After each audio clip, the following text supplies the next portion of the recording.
Кто из нас не помнит знакомую с детства сакраментальную фразу «чистота – залог здоровья»? Кажется, все правильно, однако парадокс. Чем больше мы боремся за эту чистоту, тем слабее наш иммунитет и ухудшается состояние здоровья. Сегодня рынок бытовой химии предлагает нам разнообразнейшие средства для достижения стерильной чистоты. Однако, покупая стиральный порошок или средства для мытья посуды, замысливаемся ли мы, какая обратная сторона этой медали? Що для вас головне при виборі порошку? Чтоб хорошо отстирывал и защищал стиральную машину. Я вообще как медик, так я больше ориентируюсь на качественный порошок. А що для вас означає якісний? От? Ну, то, чтобы не было раздражения, аллергии, чтобы не просто дорогой, допустим, порошок или дешевый. Ну, конечно, дешевый, потому что мы все бюджетники, я сама бюджетница. Хорошо отстирывала. Это главное, конечно. Ну, главное, чтобы отбеливал. Ну, чтоб чистое белье было, свежие. Пятна, чтобы хорошо удалялись, пены было много. А ви звертаєте увагу на екологічну безпеку порошку? Нет. Не знаю. Пишут детские порошки, что они натуральные. Ви довіряєте рекламі? Не совсем, не на 100%, ну. А кто и знает. Как видим, мало кто обращает внимание на экологическую безопасность стирального порошка и других средств бытовой химии. Да и для многих домохозяек состав, указанный на упаковке, мало о чем говорит, а знак «экологически безопасный продукт» встречается крайне редко. Все мы свято убеждены, что если продукт попал на прилавок, если идет его массированная реклама, то он должен быть безопасным. Однако факты говорят об обратном. Широкое распространение в последние годы, и, может быть, даже последние десятилетия, все больше и больше применение это бытовой химии в народном хозяйстве способствует развитию, возникновению и прогрессированию, естественно, аллергических заболеваний. Это бронхиальная астма, это аллергические заболевания кожи, это желудочно-кишечные заболевания аллергического генеза. Поэтому, конечно, применять эти средства нужно с большой осторожностью, под контролем. У нас часто бытует мнение, что чем больше сыпнуть порошка, тем лучше будет стираться. Однако подобная чистота может стать опасной для здоровья.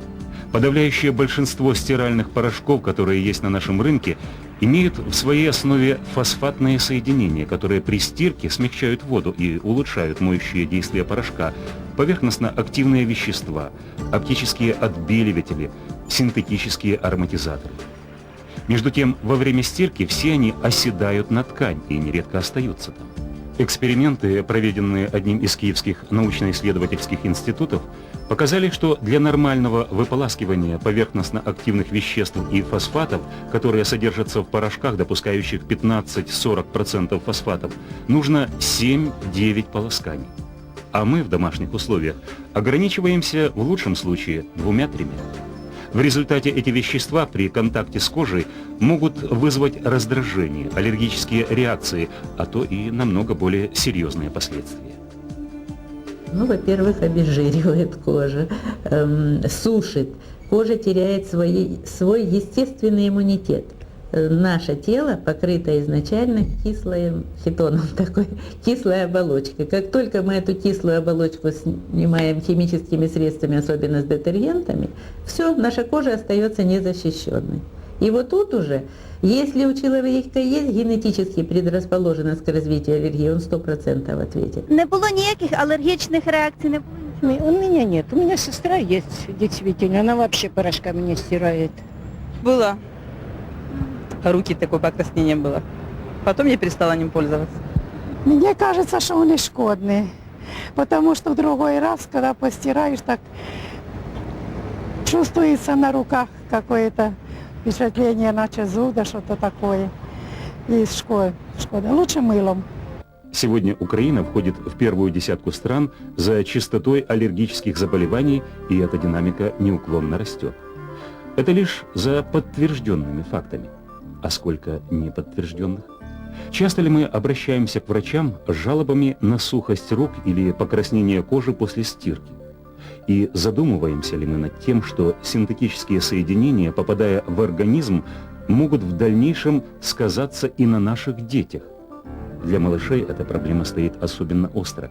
Как свидетельствует статистика, сегодня каждый 10-й ребенок в мире рождается со склонностью к аллергическим проявлениям.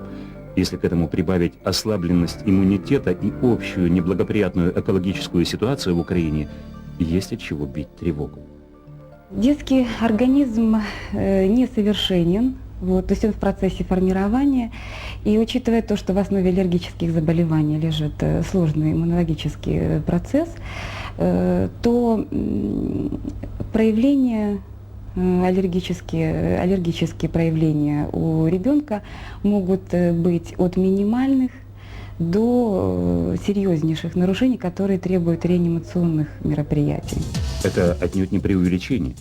Несколько десятков лет тому в одном из киевских роддомов было зафиксировано 10 смертельных случаев среди новорожденных в результате пересушивания кожи и дальнейшего развития кожного дерматита и заражения стафилококком.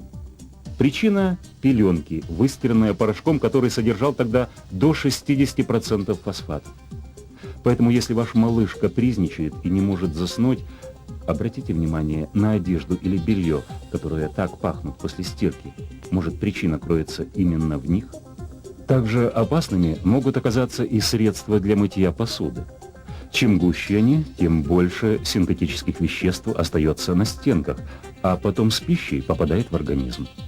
В Америке и Европе все большей популярностью сегодня пользуются ополаскиватели для посуды на натуральной кислотной основе, нейтрализующие щелочные компоненты моющих средств.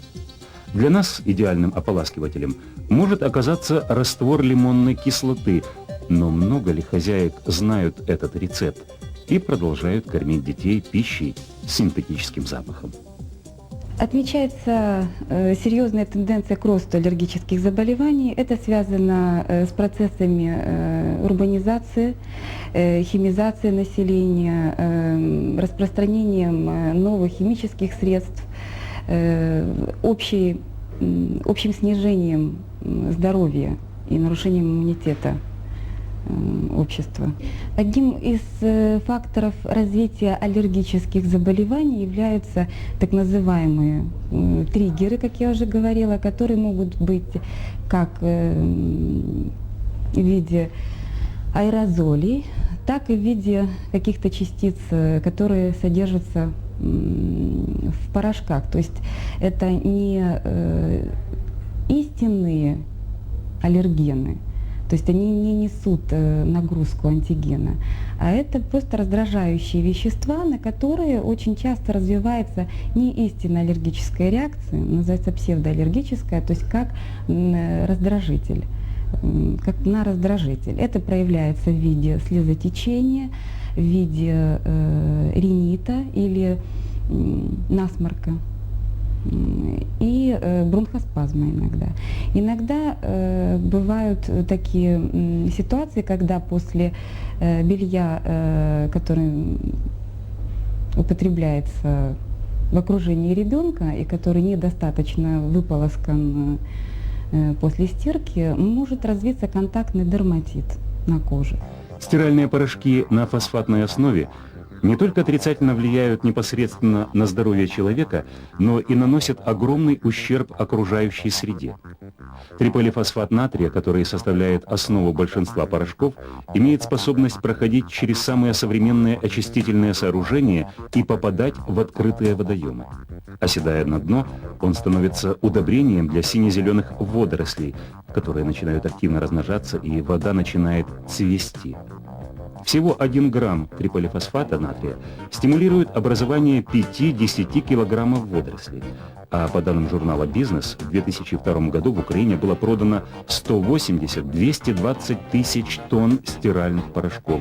То есть, по минимальным подсчетам, в воду попало 27 тонн триполифосфата натрия. Не надо быть большим математиком, чтобы оценить масштабы возможной катастрофы. Да и так результат нашей борьбы за чистоту можно наблюдать невооруженным глазом с весны до осени на любом водойомі. Якщо зважити на те, що сьогодні водойми зарегульовані, що різко змінилось характер процесів, тому що течія ослабла, малоактивно проходить фаза мінералізації органічних речовин, то поверхнево-активні речовини, що складають плівку над поверхнею води, затруднюють можливість насичення киснем води. Це приводить, звичайно, до екологічних неприємностей, це приводить до замору риби. Але не тільки поверхнево-активні речовини є в складі різних засобів. Назвемо такі речовини, як фосфати. Вони необхідні в технологічному плані, але, зважаючи так, їх уже особливість, вони якби стимулюють процеси цвітіння води водоймищ. Виділяються при цьому і феноли, і вода забруднюється, і вона дуже складно може бути використана для централізованого водопостачання, тому що ті сита, які рекомендують для утримання біомаси, вони неефективні, вони забиваються. І це питання, яке дуже складно вирішується. Але, мабуть, єдиний шлях – це зменшення кількости фосфатів в рецептурах синтетичных мыющих засобов. Сине-зеленые водоросли безобидны лишь на первый взгляд. Активное размножение сине-зеленых приводит к ухудшению вкусовых качеств воды и возникновению неприятного запаха. Но это еще полбеды. Повышение критической массы водорослей активизирует процессы саморазложения, которые приводят к использованию кислорода, содержащегося в воде, и выделению вместо этого в воду метана, сероводорода, аммиака и других токсичных веществ. В результате гибнут не только рыбы. Известны случаи массового отравления домашних животных, которые пили воду из водоемов, где наблюдалось цветение сине-зеленых водорослей. В Соединенных Штатах Америки зафиксированы случаи гибели на таких водоемах тысяч диких гусей и уток. Особую опасность для людей и животных может представлять момент начального этапа разложения биомассы сине-зеленых, когда клетки микроорганизмов не утратили в своем большинстве способности к продуцированию альготоксинов, а азотосодержащие компоненты отмерших клеток начинают разлагаться, выделяя токсичные продукты распада. Но есть еще одни интересные реакции, которые развиваются особенно в августе. Отмечаем, когда пик купания в озерах, водоемах и так далее. В это время к нам обращаются пациенты с генерализованными микропельницами, умеренно выраженными, которые проявляются высыпаниями мелкими на коже и зудом. И, как правило, эти ситуации, эти симптомы связаны с активным цветением водорослей в водоемах, речках. Следствия контактов с сине-зелеными водорослями могут быть и намного более серьезными. Каждый год в мире фиксируется около 150 тысяч сообщений об отравлении людей, употреблявших рыбу и другие морепродукты. Большинство из них были вызваны алкалоидными токсинами паралитического действия, которые накапливаются моллюсками с отравленной водорослями воды. Микроскопические клетки водорослей способны проникать в кровь и поглощать красные кровяные тельца. В последние годы было доказано, что кроме других видов отравлений, вызванных водорослями, токсины цианобактерий активизируют развитие раковых клеток. Каждый год смертность среди потребляющих загрязненную водорослями воду в 5 раз выше, чем среди тех, кто пьет чистую. Опыты в Австралии показали, что загрязнение питьевой воды сине-зелеными водорослями приводит к прерыванию беременности, низкому весу новорожденных, врожденным уродствам, опухолям желудочно-кишечного тракта, повышению заболеваемости и снижению продолжительности жизни. Аналогичная тенденция наблюдается и в Украине. В 1995 году почти 212 детей на каждую 1000 родившихся имели врожденные патологии, а уже в 1998 году их часть выросла до 260. Увеличилась доля недоношенных детей. Первые места среди причин смертности занимают сердечно-сосудистые заболевания и рак. Неблагоприятная экологическая ситуация способствует распространению хронических заболеваний, которые достигают максимума для людей репродуктивного возраста, создавая закрытый цикл. Больная мать-отец, больной плод, больной ребенок, больной подросток, больные родители.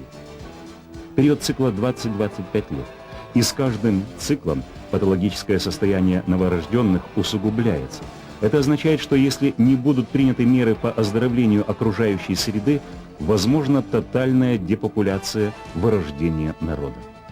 Удивляться тут особо не приходится, если принять во внимание, что наш организм состоит на 80% из воды. А также тот факт, что в 1999 году в поверхностные воды Украины попало 1 414 тонн сульфатов, 1 560 000 тонн хлоридов, 383 тысячи тонн поверхностно активных веществ, 7 565 тонн фосфатов. Подобное продолжается из года в год. И цветут у нас летом и большие реки, и маленькие озера, угрожающим сине-зеленым цветом. Фосфаты из пачки стирального порошка делают свое дело. Если в 1965 году в одном кубическом метре черноморской воды было не более 50 граммов микроорганизмов, то сейчас их в 20 раз больше. И мы каждый день, каждую минуту способствуем этому процессу. Между тем, еще в 60-х годах в Советском Союзе проводились исследования влияния на окружающую среду и на здоровье человека синтетических моющих средств. Выводы ученых совпали с результатами исследований их зарубежных коллег. Однако в Европе на это отреагировали соответствующим образом, а у нас эти факты были скрыты. Дружное молчание врачей, ученых, социологов, экологов продолжается и по сегодняшний день. Во многих странах Европы и США еще лет 20 тому начали переходить на выпуск бесфосфатных стиральных порошков. Сегодня в Германии, Италии, Австрии, Норвегии, Швейцарии и Нидерландах действует законодательство, запрещающее использование фосфатов в стиральных порошках. Здесь даже шампунь для автомобилей выпускают на бесфосфатной основе. В Бельгии больше 80% порошков не содержат фосфатов. В Дании 54%, в Финляндии и Швеции 40%, Франции 30%, в Великобритании и Испании 25%, Греции и Португалии 15%. В Японии уже до 1986 года фосфатов в стиральных порошках не было вообще, так как за 6 лет до этого антифосфатные законы были приняты в 42 из 48 префектур. Законы о запрете фосфатов в стирально-моющих средствах действуют в Корейской Республике, на Тайване, в Гонконге, Таиланде, ЮАР. В Соединенных Штатах Америки такие запреты охватывают больше трети штатов. У нас же существует закон Украины, запрещающий сливать в водные объекты все, что отрицательно влияет на водные экосистемы, изменяет физические и химические свойства естественной, здоровой в экологическом аспекте воды. Однако там ничего не сказано о стиральных порошках, а следовательно, можно закрыть глаза на то, что рынок завален фосфатными порошками. Бизнес есть бизнес. И некоторые всемирно известные производители бытовой химии продолжают заваливать нас товаром, официально запрещенным у них на родине. Мы в который раз превращаем